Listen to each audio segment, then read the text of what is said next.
Hello everyone, welcome back to my channel being pharmacist. और आज इस वीडियो में एक बहुत ही इंपॉर्टेंट टॉपिक को लेकर हम लोग डिस्कस करेंगे।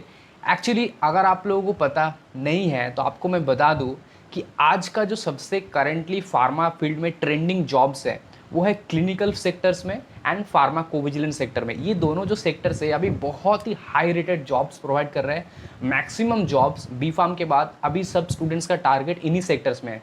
पहले पहले एक टाइम था जब हॉस्पिटल फार्मेसी बहुत ग्रो में था, हॉस्पिटल फार्मेसी में सब लोग जाते थे।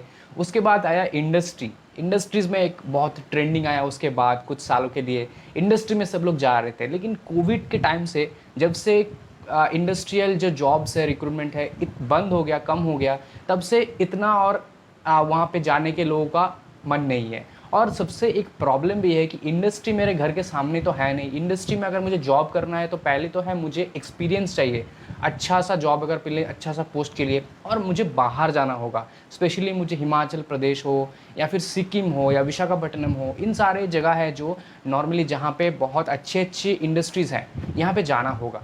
लेकिन मैक्सिमम आफ्टर कोविड सबका एक ही एम है, सबसे ज़्यादा ग्रो है, सबसे ज़्यादा जो जॉब्स है वो क्लिनिकल सेक्टर में है। आप सबको पता है एंड आप सबका टारगेट ही है क्लिनिकल में मैं जाऊंगा, या फिर प्री क्लिनिकल स्टडीज़ या क्लिनिकल सेक्टर में, specially for clinical data management या क्लिनिकल रिसर्च एसोसिएट, है ना। उसके साथ साथ फार्माकोविजिलेंस डिपार्टमेंट जो कि अभी बहुत एक हाई स्केल में है। तो इन सारे जॉब्स के लिए एक ओवरऑल मैं वीडियो बना रहा हूँ। इन सारे जॉब्स के लिए आप लोग अप्लाई करते हैं, आपका सीवी तो हो भी जाता है कभी कभी एक्सेप्ट। सीवी अगर एक्सेप्ट नहीं हो रहा है, वो अगर सीवी का रिप्लाई नहीं कर रहा है, तो आपको आपका सीवी चेंज करना होगा, ठीक है। क्योंकि ये बहुत ही गलत एक बात है from an HR side. HR के तरफ से आपको अगर जॉब में आप अप्लाई कर रहे हैं तो उनके तरफ से आपको रिस्पॉन्स दे देना चाहिए कि यू आर नॉट एलिजिबल, या फिर आपका सीवी हमको पसंद नहीं आया, या फिर यू आर रिजेक्टेड। लेकिन वो लोग करते हैं कि आपका जो सीवी पेंडिंग में डाल देते हैं, जो कि करना नहीं चाहिए। It's not fair actually. HR जब सारा चेक कर रहे हैं जो जब सीवीज़, तो उनको आपका जो सीवी है वो अच्छा लगना चाहिए, आपका सीवी अट्रैक्टेबल होना चाहिए, तभी वो आपको बोलेंगे कि yes you are eligible for the interview and interview join करना एक्सेट्रा एक्सेट्रा। अभी वो पार्ट तो हो गया, उस पार्ट के लिए इस बारे में डिस्कस नहीं करेंगे इस वीडियो में। अगर आपको सीवी इंप्रूवमेंट करना है तो आपको चैनल पे एक वीडियो मिल जाएगा, और आपको इस आई बटन पे एंड नीचे डिस्क्रिप्शन में भी मिल जाएगा एक सीवी को कैसे इंप्रूवमेंट करना है, सीवी में क्या क्या होना मैंडेटरी है एज अ फ्रेशर। ओके, अभी इस वीडियो में हम लोग बात करेंगे कि इंटरव्यू के लेवल में किस तरीके का क्वेश्चन आ सकता है, किस तरीके का एक आपको प्रिपरेशन लेना है, सारा मैं बता दूंगा। वीडियो थोड़ा सा लॉन्ग हो सकता है, लेकिन एवरी क्वेश्चन मैं यहाँ पे बताऊंगा, सारा क्वेश्चन एंड कौन कौन से स्पेशल टॉपिक्स है जो आपको पढ़ना है, कौन कौन से पर्सनल इन्फॉर्मेशन आपको प्रिपेयर करना है एज वेल एज प्रोफेशनल, ठीक है। तो पहले तो गया हम लोग पर्सनल की बात करेंगे, देन प्रोफेशनल की बात करेंगे। प्रोफेशनल मतलब जो आपका डिग्री के साथ रिलेटेड है, एंड कुछ special questions and special topics जो कि इन सारे इंटरव्यूज़ के लिए टीसीएस हो गया, विप्रो हो गया, कॉग्निजेंट हो गया, इसके साथ साथ जो और भी एक्सेट्रा कंपनीज है, ठीक है, जो स्पेशली फॉर कोर कंपनीज है। ये तो हो गया नॉन कोर सेक्टर जो फार्माकोविजिलेंस या फिर क्लिनिकल में ले रहे हैं। लेकिन कोर जॉब्स भी है जो सिर्फ क्लिनिकल कंपनीज है वो भी ले रहे हैं। बहुत सारी कंपनीज है, अभी मैं इतना नाम नहीं ले सकता। चलिए उनके इस बारे में बात करते हैं। तो एक्चुअली वीडियो का टॉपिक हो जाएगा most likely question and answer, ठीक है। सबसे पहला जो है वो है personal details about your self. ये आपको पहले इंटरव्यू में ध्यान रखना है कि मुझे पहले प्रिपेयर करना है मेरा पर्सनल डिटेल्स, मैं कितने अच्छी तरीके से प्रेजेंट कर रहा हूँ मेरा डिटेल्स, वो इंपॉर्टेंट है। First impression should be very good actually. अगर आपका फर्स्ट इंप्रेशन अच्छा नहीं गया तो आपका जो सेकेंड इंप्रेशन, आप कितना भी प्रिपरेशन ले ले, एक आप में अपने आप में एक डीमोटिवेट हो जाएगा वहाँ पे आप लोग। उसके साथ साथ जो इंटरव्यूअर है वो भी एक अंदर ही अंदर सोचने लगे कि this is not our candidate, इनको हम लोग जल्दी जल्दी छोड़ देते हैं। किसी का इंटरव्यू 5 मिनट का होता है, किसी का आधा घंटा होता है, दैट इज़ वाई। चलिए, तो मोस्ट लाइकली पर्सनल इन्फॉर्मेशन क्या वो पूछेंगे वो तो मैं नहीं बता सकता। नॉर्मली वो पूछते हैं, आप लोगों को पता ही है क्या पूछते हैं, वो नाम पूछते हैं, आप लोग कहाँ से हैं, समथिंग अबाउट योर सेल्फ आप लोग को पूछ सकता है। तो आप लोगों को थोड़ा सा in short to the point आपको अपने बारे में थोड़ा सा बताना है, ठीक है। एंड नॉर्मली आपको बताया जाता है कि कुछ ऐसा बताओ जो सीवी में नहीं है, बट ये तो थोड़ा सा मुश्किल है। तो इसीलिए मैं बताता हूँ, जो सीवी बना रहे हो ना, सीवी में सारा कुछ ना डाल दो, सीवी में शॉर्ट फॉर्म यूज़ करो। सीवी में ऐसा कुछ लिखो जिसको एक सस्पेंस क्रिएट हो, जिसके बारे में क्वेश्चन आए और मैं बता सकूँ, ठीक है। चलो, अगर मैं सीवी में पूरा एक लाइन पैरा वाइज में बता सकता हूँ तो अगर मेरे पास कुछ बचा ही नहीं है तो वो फिर भी पूछे तो मैं बताऊँ क्या। अगर मैं वन बाय वन बताऊँ तो सबसे पहला हो गया सेल्फ इंट्रोडक्शन। ठीक है, सेल्फ इंट्रोडक्शन को अच्छे से प्रिपेयर कर लीजिए। सेल्फ इंट्रोडक्शन के कैसे प्रिपेयर ले वो कभी और बताएंगे हम लोग। दूसरा है content mention in your CV. अगर जो कंटेंट तुम सीवी में मेंशन कर रहे हो, मैंने ये किया है, मैंने वो किया है, मैंने वो किया है, उनको लेकर अपने आप में रिसर्च करके रखो, अपने आप में तैयार करके रखो कि हाँ मैंने ये लिखा है तो मुझे इसके बारे में क्वेश्चन आ सकता है। हो सकता है पर्सनल के बारे में भी आ सकता है। अच्छा, you are from this city, so tell me anything that is famous in your city. हो सकता है ऐसा क्वेश्चन आए। पर्सनल कुछ योर हॉबीज़ के ऊपर क्वेश्चन आ सकता है। हॉबीज़ तुमने बता दिया, उसके ऊपर क्वेश्चन आ सकता है। फिर पर्सनल जो प्रोफेशनल इंप्रेशन है, तुमने शायद कोई वेबिनार अटेंड किया है, कोई सेमिनार अटेंड किया है, कुछ रिसर्च पेपर किया है, तो उनके बारे में भी तुम्हें पढ़ के जाना है। ठीक है, detailed, okay, but to the point, not ज़्यादा एक्सपैंड की ज़रूरत नहीं। उनको sir to the point answer से मतलब है, मतलब उनको ऐसा लगना चाहिए candidate is prepared for every question. उनको ये मेंटेलिटी आना चाहिए उनके अंदर से। ओके, चलिए तीसरा है clinical trials all details in all force accordingly. मतलब पहला गया आपका पर्सनल इन्फॉर्मेशन, दूसरा गया आपका प्रोफेशनल इन्फॉर्मेशन, मतलब आपका बी फार्म का डिग्री रिलेटेड कुछ भी हो सकता है वहाँ पे। अभी आते हैं स्पेशल में, जिसके बारे में एक्चुअली में ये इंटरव्यू, ये वीडियो है कि कौन कौन से एक्स्ट्रा क्वेश्चन, क्योंकि वो आपको पूछेंगे नहीं कि ऐसा कुछ बताइए जो आपने ऑलरेडी किया है, ये आपको पूछा नहीं जाएगा, क्योंकि ये इंटरव्यू है नॉट ओनली फॉर फ्रेशर। ये वीडियो एक्चुअली मैं दे रहा हूँ टू ऑल द कैंडिडेट्स जो जा रहे हैं CDM या फिर CRA या फिर PV के इंटरव्यूज़ के लिए। ठीक है, तो आपको भी कौन कौन से उस रिलेटेड क्वेश्चन पूछा जाएगा। तो सबसे पहला है क्लिनिकल ट्रायल। इस कॉन्सेप्ट को पूरा ध्यान से आप लोग प्रिपेयर करो। All the four phases, phase 1, phase 2, phase 3, phase 4 as well as phase 0, ये सारा क्या है, कितने पेशेंट लिया जाता है, किसमें क्या होता है एक्चुअली में, what is the pre marketing phases, what are the post marketing phases, actually में होता क्या है, कैसे अप्रूवल मिलता है, ये सारा कुछ आपको पढ़ के जाना है। ये इंपॉर्टेंट है किसी भी रिलेटेड जॉब के लिए। ओके, 2 नंबर पे है definition of pharmacovigilance as well as details about PV। Actually मतलब PV मतलब फार्माकोविजिलेंस के बारे में उसका डेफिनेशन एंड उसके बारे में रिलेटेड जो भी इन्फॉर्मेशन है, इसको पढ़ने का एक तरीका है, आप लोग विकीपीडिया सर्च कीजिए, विकीपीडिया में फार्माकोविजिलेंस डालो एंड उसके बारे में जो डिटेल्स है including history, all the details pharmacovigilance का इन शॉर्ट आप लोग एक तैयारी करके लाओ। ठीक है, पहला हो गया क्लिनिकल ट्रायल, दूसरा हो गया फार्माकोविजिलेंस के बारे में। तीसरे में आते हैं, तीसरा एक क्वेश्चन बहुत इंपॉर्टेंट है, what is an adverse drug event. तीसरा जो क्वेश्चन हो सकता है वो है what is an adverse drug event, ADE। ठीक है, एडवर्स ड्रग इफेक्ट क्या है और एडवर्स ड्रग इवेंट क्या है।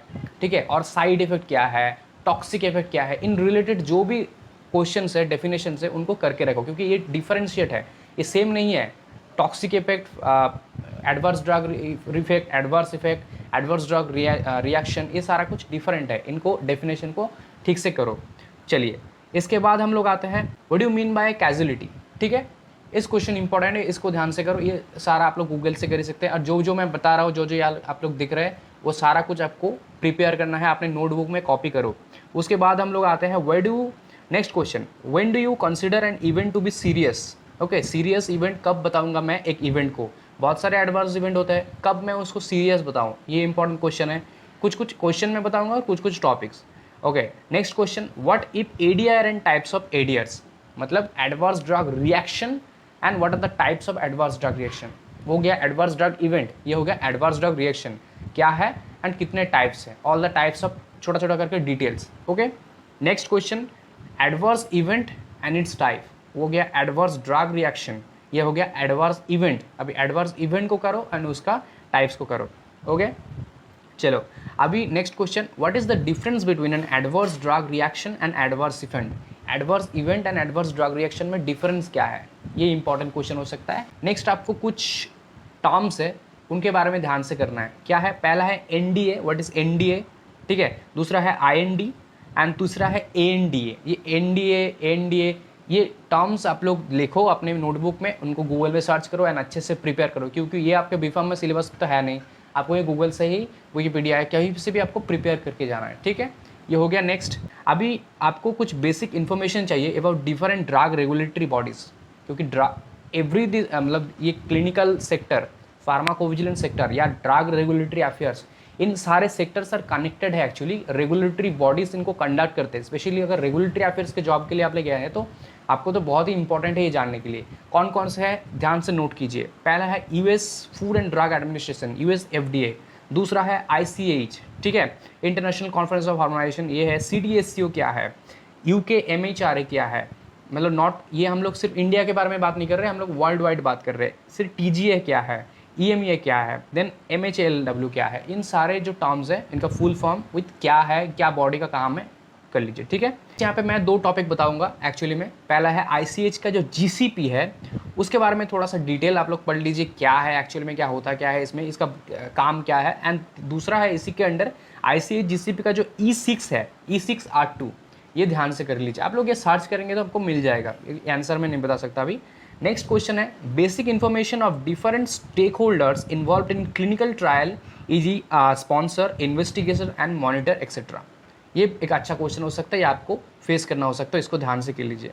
नेक्स्ट क्वेश्चन हो सकता है where there is a need of clinical trial, clinical trial की ज़रूरत क्या है, तो ये आप लोग क्लिनिकल ट्रायल में भी पढ़ सकते हैं और यहाँ पे मैंने अलग से लिखा भी है। Next question history behind the clinical trials, ठीक है। हिस्ट्री मतलब यहाँ पे आपको कुछ हिस्ट्री भी पूछा जा सकता है और कुछ डायरेक्टली इंसिडेंट भी पूछा जा सकता है कि किस किस वजह से, एक्चुअली में आपको बताना होगा किस किस वजह से ये जो क्लिनिकल ट्रायल है इसकी ज़रूरत हुई। कुछ कुछ डिज़ास्टर हुए, कुछ कुछ ऐसा स्टेट हुआ था, टाइम हुआ था जिसके बारे में आपको बताना होगा। और आपको डायरेक्टली पूछा जा सकता है जैसे कि थैलेडोमाइड डिजास्टर, आपने शायद पढ़ा है थैलेडोमाइड डिजास्टर के बारे में, और डिक्लेरेशन ऑफ द हेल्थ की, ठीक है, हेल्थ की डिजीज जिसको हम कहते हैं, या फिर नाजिस ट्रायल्स, इनके बारे में आप लोगों को डायरेक्ट पूछा जा सकता है। नेक्स्ट हम लोग को पूछा जा सकता है next question pre clinical trial के बारे में, basic information. What is pre clinical trial, इसमें क्या होता है, क्लिनिकल ट्रायल के साथ इसका क्या कनेक्शन है, okay. Next what is the post marketing और pharmacovigilance basic information. Post marketing जिसको हम लोग कहते हैं वही है फार्माकोविजिलेंस एक्चुअली, तो एक्चुअली में वो क्या है उनके बारे में बेसिक डिटेल्स। नेक्स्ट है stages of drug discovery and drug development. Drug development भी एक इंपॉर्टेंट क्वेश्चन है फॉर एनी इंटरव्यू।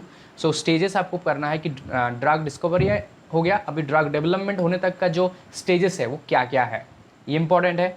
उसके बाद आप लोग आते हैं मिड्रा। मिड्रा बहुत इंपॉर्टेंट एक टॉपिक है इन सारे इंटरव्यूज़ के लिए। मिड्रा के बारे में आपको ध्यान से करके जाना है, ठीक है। मिड्रा सर्च कीजिए, आपको बहुत सारे कुछ मिल जाएगा मिड्रा के बारे में। मिड्रा के बाद जो डिक्शनरी है वहाँ से भी कर सकते हैं। नेक्स्ट है basic information on current Covid vaccine trials.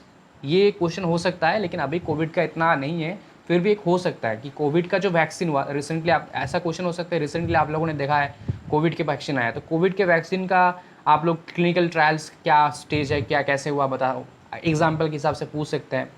उसके बाद फार्माकोलॉजी से 2 क्वेश्चन हो सकता है जो कि बहुत इंपॉर्टेंट है, टॉक्सिकोलॉजी को छोड़ के, टॉक्सिकोलॉजी की भी इंपॉर्टेंट, वो है बायोअवेलेबिलिटी एंड बायो इक्विवेलेंस। ये दोनों आपने शायद पढ़ा है आपने फार्माकोकाइनेटिक्स में कि बायो इक्विवेलेंस क्या है एंड बायो इक्विलिटी क्या है, ठीक है। ये हो गया आपका प्रोफेशनल साइड ऑफ इंटरव्यू पूरा, मतलब ये स्टेज 2, स्टेज गया पर्सनल इन्फॉर्मेशन, दूसरा ये प्रोफेशनल साइड मतलब जिसमें आप लोग आ रहे हैं उसके बारे में आपको कितना नॉलेज है।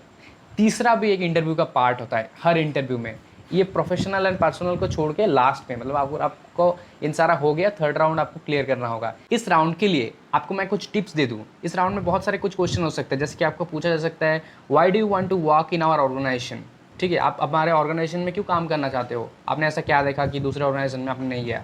दूसरा है why should you hire you, आपको तो ये क्वेश्चन पता ही है, बहुत फेमस क्वेश्चन है, हम लोग आपको क्यों लें। Where do you see yourself after 5 years, इस तरीके के कुछ क्वेश्चन आप सबको पता है, ये क्वेश्चन हो सकता है ना भी हो सकता है। And where your career goals, आपके कैरियर गोल्स क्या है, तो ये 4 क्वेश्चंस बहुत इंपॉर्टेंट है, लास्ट में हो सकता है ये 4 क्वेश्चन। अगर आप लोगों ने उनको लगा कि हाँ ये सिलेक्टेड है, तो इनको आपका लाइफ का क्या एम है या फिर मैं इनको क्यों ले रहा हूँ, लेने का मतलब क्या है, ये पूछ सकता है। इनके लिए मैं कुछ टिप्स आपको बता दूँ, आपको क्या प्रिपेयर करके जाना है। पहला, आप लोग जो basic information of the organisation है, जिस ऑर्गेनाइजेशन में आप लोग जा रहे हैं उसके बारे में जो भी डिटेल्स है, उसका हिस्ट्री थोड़ा सा, कि वो क्या क्या करते हैं एक्चुअली में, उनका क्या फॉर्म है ग्लोबली, उनको थोड़ा सा रिसर्च करके जाइए। दूसरा है उसका establishment year and who established, इनको याद रखिए। दूसरा है सीईओ ऑफ द कंपनी, अभी प्रेजेंट सीईओ कौन है उस कंपनी का, नंबर ऑफ एम्प्लॉयज़ कितना है, ये थोड़ा सा आप लोग जान सकते हैं। And what is the mission and the vision and mission of the organisation, इस कंपनी का क्या गोल है। तो अगर कंपनी का गोल आपको पता है ऑलरेडी, तो आप उस हिसाब से अपना गोल एक उनको बता सकते हैं कि जब तक मैं इस कंपनी का हूँ मेरा गोल ये होगा, ठीक है। तो ऑलरेडी ये मैक्सिमम मैंने सारा कुछ बता दिया है, यही इसी में आपका पूरा इंटरव्यू क्रैक हो जाएगा अगर आप इनको ध्यान से करेंगे। इसके बाद भी आपको कुछ एप्टीट्यूड का क्वेश्चन भी पूछा जा सकता है, तो आप लोगों का एप्टीट्यूड थोड़ा सा स्ट्रॉन्ग करना होगा। एप्टीट्यूड मतलब एप्टीट्यूड, लोकल रीजनिंग, कुछ जनरल नॉलेज या करंट अफेयर्स, ये भी कुछ क्वेश्चन हो सकता है। तो इसलिए थोड़ा सा ट्रेंड में रहो, पता करो कि क्या चल रहा है अभी वर्ल्ड मेडिकल सेक्टर में, है ना, या फिर अगर आपका हॉबीज़ कुछ है तो उस रिलेटेड करंट अफेयर्स कुछ, इनको भी करके रखो। So thank you very much for guys watching the video and I hope आपको ये वीडियो बहुत पसंद आया है। वीडियो बहुत ही इन्फॉर्मेटिव था एंड अगर ये आप डिसाइड करेंगे ऑब्वियसली, अगर आपको इन्फॉर्मेटिव लगा तो सर एक कमेंट कर दो कि sir video was very informative. Thank you very much for watching. Video को लाइक करो, कमेंट करो and don't forget to share and subscribe the channel. Thank you.